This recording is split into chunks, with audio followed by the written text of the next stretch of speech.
Using the Apple Pay in the Walmart app is pretty easy thing to do. Today I'm going to teach you can use the Apple Pay on the Walmart app. So for that we will go to the Walmart application. Now in the World Map application you simply have to happen your account. After stepping on your account you have to tap on this wallet options. Now here you'll be able to see these options. As you guys can see, you cannot see Apple Pay just because I am currently on my Android device and Apple Pay is notable available in the Android, but if you are on iPhone or iPad you will be able to see Apple Pay.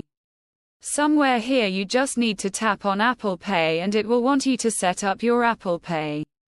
After setting up your Apple Pay you just need to buy the product and the checkout. You would easily be able to pay using the Apple Pay. So that's pretty much it. That's how we can do it. Hope you guys find this helpful.